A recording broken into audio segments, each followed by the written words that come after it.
Hello students, कैसे हैं आप। संगीत की कक्षा में आज फिर आपका स्वागत है हमारे चैनल पर। आज का हमारा जो टॉपिक है वो है श्रुति। श्रुति किसे कहते हैं, श्रुति संगीत में क्या है। तो प्यारे बच्चों, इससे पहले हम अपने टॉपिक पर बढ़े हैं, मैं आपको बता देना चाहती हूँ कि जो हमने पहले टॉपिक किया था नाद, उसकी एक विशेषता वो गलती से छूट गई थी, जिसका मुझे खेद है।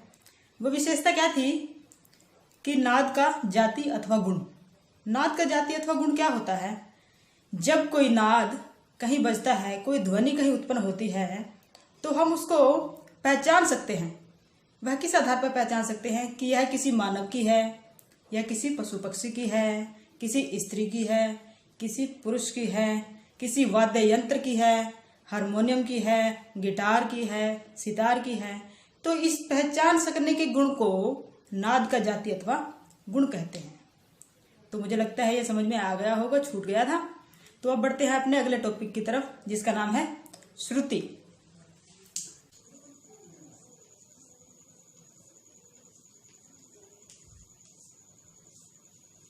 तो प्यारे बच्चों, श्रुति क्या है? जैसे हमने नाद किया था कि स्थिर और निश्चित आंदोलन संख्या वाली ध्वनि को हम नाद कहते हैं, उसी प्रकार नाद तो असंख्य हो सकते हैं, लेकिन श्रुतियों की संख्या हमारे पास निश्चित है। नादों की संख्या निश्चित नहीं है। तो वो जो नादों की अनिश्चित संख्या थी, हमने उसमें से 22 श्रेष्ठ नाद, 22 विशिष्ट नाद चुन लिए और उनको श्रुति का नाम दे दिया। तो ये हमारे पास हो गई श्रुतियाँ, यानी नाद में से ही हमने श्रुतियाँ चुन ली हैं। श्रुति और नाद में सिर्फ इतना ही फर्क है कि जो असंख्य नाद हमारे पास 7 स्वरों से उत्पन्न होते हैं, उनको हमने 22 श्रुतियों में बदल दिया और उनको श्रुति का नाम दे दिया। अगर श्रुति की परिभाषा मैं दूं तो हम कह सकते हैं कि वह नाद जिसे साफ तौर पर सुना जा सके, स्पष्ट पहचाना जा सके और दूसरी ध्वनि से उसमें अंतर किया जा सके, उसे हम श्रुति कहते हैं। विद्वानों ने कहा भी है कि श्रूयते इति श्रुति, यानी जो ध्वनि सुनी जा सकती है उसे श्रुति कहते हैं, परंतु वही ध्वनि जो संगीत से संबंधित हो।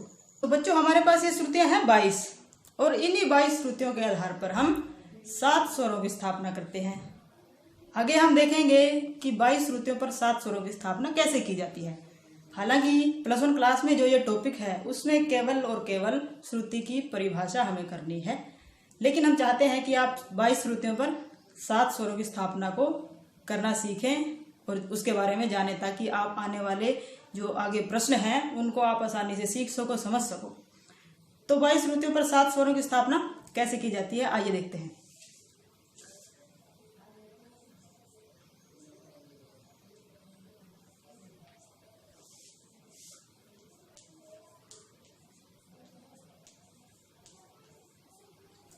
चार तीन दो, 4 4 3 2।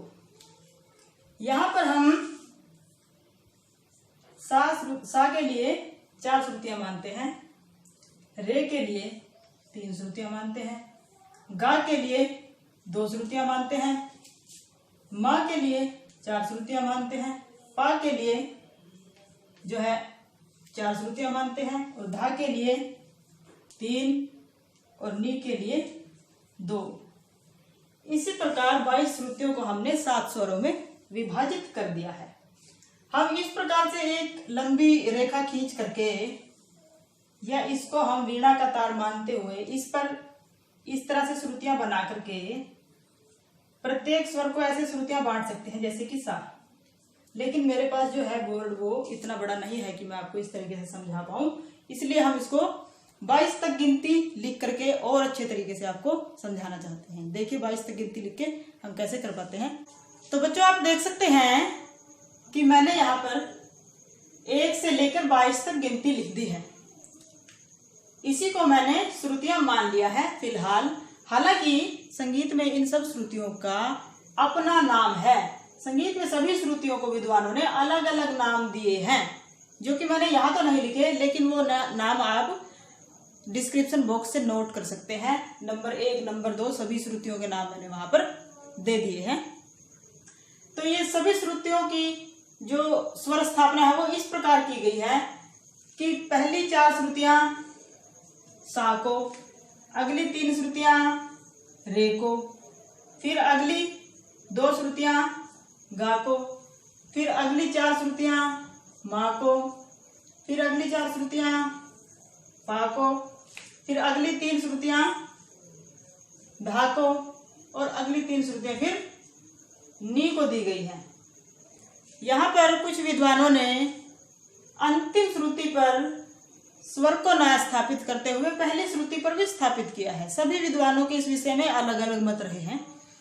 कुछ ने पहली श्रुति पर स्वर को रखा, कुछ ने अंतिम श्रुति पर स्वर को रखा, लेकिन सबकी जो विचारधारा थी वह इस मामले में एक समान थी कि सा को 4, रे को 3, गा को 2, मा को 4, पा को भी 4, धा को 3 और नी को 2 श्रुतियां दी जाए, विभाजित की जाए। इस प्रकार 22 श्रुतियों पर सा, रे, गा, मा, पा, धा, नी इन 7 स्वरों को स्थापित कर दिया गया है। हम सभी विद्वानों के अनुसार जो श्रुति स्थापना है उस पर भी एक वीडियो बनाएंगे, लेकिन मुझे लगता है कि अभी उसकी ज़रूरत आप लोगों को नहीं है, क्योंकि उसके लिए थोड़ी सी बेसिक नॉलेज स्वर की होनी बहुत ज़रूरी है, ताकि आप उस चीज़ को बाद में समझ पाएँ। हम बाद में वो वीडियो ज़रूर बनाएंगे आप लोगों के लिए। अभी मुझे लगता है श्रुति पर स्वर की व्यवस्था और श्रुति किसे कहते हैं ये आपको अच्छे से समझ में आ गया होगा। यहाँ पर हमारा ये टॉपिक समाप्त होता है। फिर मिलेंगे नए वीडियो के साथ। नमस्कार।